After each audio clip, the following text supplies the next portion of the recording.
Doctor Ritu Singh BSP की प्रत्याशी रही हैं हरियाणा चंडीगढ़ से। इन्होंने ईवीएम पर कई आरोप लगाए हैं कि ईवीएम के द्वारा घोटाला हो रहा है और चुनाव में गड़बड़ियां हो रही हैं, लोकतंत्र खतरे में है। इस प्रकार के आरोप डॉक्टर रितु सिंह ने लगाए हैं। संविधान को बचाना, लोकतंत्र को बचाना कैसे बचेगा? आपके सारे सवालों के जवाब कुछ जितना मुझे ज्ञान है और जो मैंने सहा है, क्योंकि हम वो लोग हैं जो प्रैक्टिकली जमीन पे लगते हैं, हम वो लोग हैं जो बातें करके नहीं जाते। जब हम ईवीएम का मुद्दा उठाते थे, बोलते थे, तो वो कहते थे कि आपका सबूत क्या है, किस आधार पे आप अपनी बात रख रहे हो। लेकिन जब चुनाव लड़ा तब तथ्य, सबूत, पूरी वीडियोग्राफी हुई, सारे प्रमाण हमारे पास मौजूद है। सरकारें आपको ये दिखा। डॉक्टर रितु सिंह विधानसभा प्रत्याशी रही हैं, बीएसपी से चुनाव लड़ी हैं। उन्होंने खुद ईवीएम पर भरोसा नहीं जताया है, बल्कि उन्होंने ये कहा है कि हमारे पास सबूत हैं, वीडियो मौजूद हैं, उसके बावजूद भी चुनाव आयोग ने इस पर कोई कार्रवाई नहीं की, निष्पक्ष जांच नहीं की कि ईवीएम में घोटाला होता है कि नहीं। ये आरोप रितु सिंह ने लगाए हैं कि ईवीएम में घोटाला हुआ, लेकिन अभी तक कोई निष्पक्ष जांच नहीं हुई इसके ऊपर। ईवीएम से चुनाव होना चाहिए, कोई दिक्कत नहीं है। आरएसएस के लोग खुद ऐसी पिटीशन सुप्रीम कोर्ट में डलवाते हैं खुद, ताकि उनके मनुवादी जजेस उन पिटीशंस को डिस्पोज ऑफ करें, गलत बयानबाजी करके वहाँ पे जानबूझ के वो बंद कर दे और दिखाएं कि देखिए उनकी पिटीशन थी और वो रद्द हो गई और ईवीएम 100% सुरक्षित है, सेफ है। ये आपको भ्रमित किया जाता है। प्राचा साहब की पिटीशन वहाँ पे पड़ी है, सुनवाई होती है और डिटेल में मैं नहीं इस चीज की, आई थिंक प्राचा साहब आपको खुद बताएंगे। इसी चीज के लिए हम लोगों ने ये मुहिम बड़े ईमानदारी से और बड़े दुख से ये छेड़ी है कि अगर हम नहीं लड़ेंगे तो कोई नहीं इसे लड़ेगा।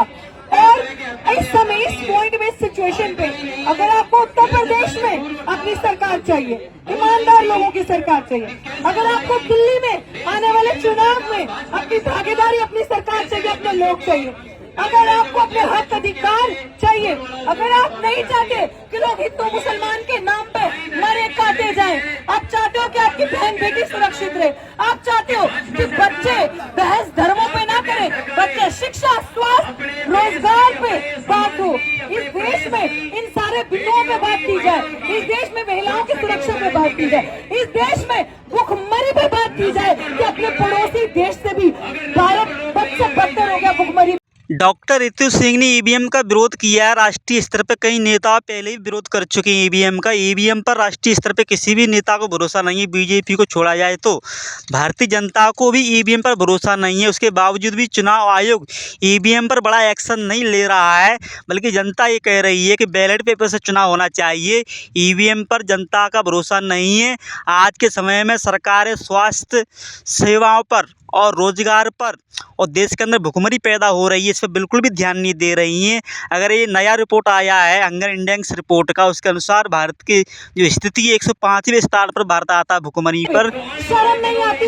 मैं आज बात करती हूँ बड़े बड़ी उन एनजीओ को जो बड़ा बड़ा फंड लेते हैं, बड़ी बड़ी विमेन, महिलाओं की विमेन एम्पावरमेंट की बातें करते हैं, और जब आप सिग्नल पर, रेड लाइट पर गाड़ी लगाते हैं तो गरीब की बच्चियां छोटी छोटी वहाँ भीख मांग रही होती है, वहाँ पर प्रदर्शन करके दिखा रही होती है। ये है हमारे भारत की असलियत, ये है हमारे देश की असलियत, क्योंकि सरकार ठगों के और चोरों के हाथ में है। आप लोग सोचते हो कि जमीन तो हमारी इतनी मजबूत है, जमीन पे तो हमारी रैलियों में इतनी भीड़ आती है, लोग इतने सारे हमारी रैलियों में होते हैं जब इलेक्शन होते हैं, तो वो इलेक्शन वोट जो है वो हमारे लोगों का वोट काउंट क्यों नहीं होता?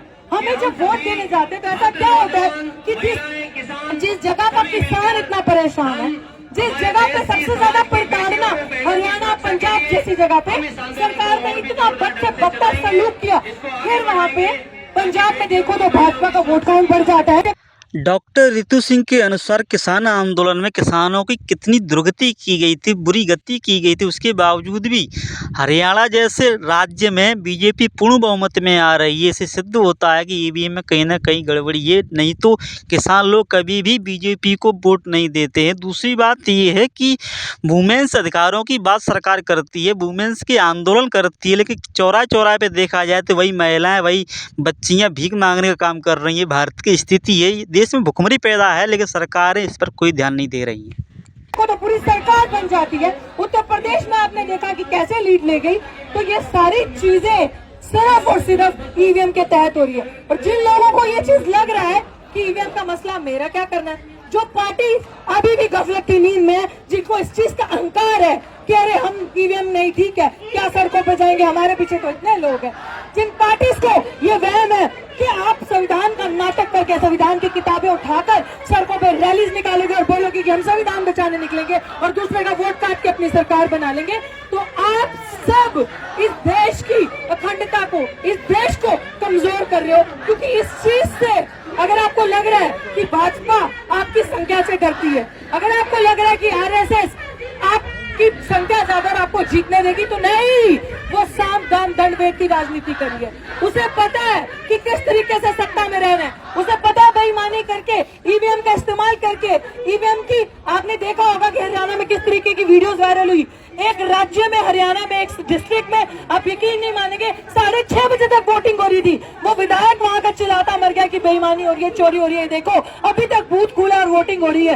ये सारी चीजें ऐसे। डॉक्टर रितु सिंह के अनुसार जो हाथ में संविधान लेकर के संविधान को बचाने की बात करते थे, ये डॉक्टर रितु सिंह ने उनका नाम नहीं लिया है, लेकिन मैं ये कह रहा हूँ कि राहुल गांधी जी बार बार चुनाव प्रसार रैलियों में हाथ में संविधान लेकर के काम करते थे कि हम संविधान को बचाएंगे। क्या कभी उनको ये पता है कि बीजेपी पार्टी साम दाम दंड भेदभाव से किसी प्रकार से चुनाव जीतने के लिए, सत्ता हासिल करने के लिए पूरा प्रयास करती हैं? क्या राहुल गांधी जी ईवीएम के विरोध में राष्ट्रीय स्तर पर कोई बड़ा आंदोलन करने वाले हैं? क्या लोकतंत्र को बचाने के लिए एक दिन भारत बंद कर सकते हैं राहुल गांधी जी? लेकिन ऐसा नहीं लग रहा है कि राहुल गांधी जी ऐसा कोई बड़ा एक्शन लेने वाले हैं। अभी तक कोई बड़ा एक्शन नहीं लिया है। उन्होंने ये भी कहा डॉक्टर रितु सिंह ने कि हरियाणा चुनाव में 6:30 बजे तक वोटिंग होती रही है, विधायक बार बार चिल्लाते रहे, उनका वीडियो वायरल हुआ, लेकिन चुनाव आयोग ने इस पर कोई एक्शन नहीं लिया।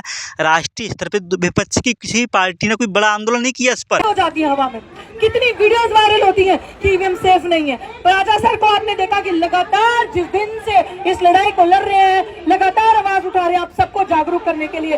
तो मैं ये चाहती हूँ कि अगर मेरी बहनें जितनी भी यहाँ पे बैठी हैं, वो चाहती है कि हम सुरक्षित आधी रात को भी सड़कों पे चले, हम सुरक्षित कभी भी सर उठा के कहीं पे भी निकल सकते हैं, हमें डर ना हो कि कोई हफ्सी आकर हमें अटैक करेगा, खाएगा, या हमारे साथ बदसलूकी करेगा, या हमारा अपहरण होगा, या किसी गरीब की बहन बच्ची का रेप होगा।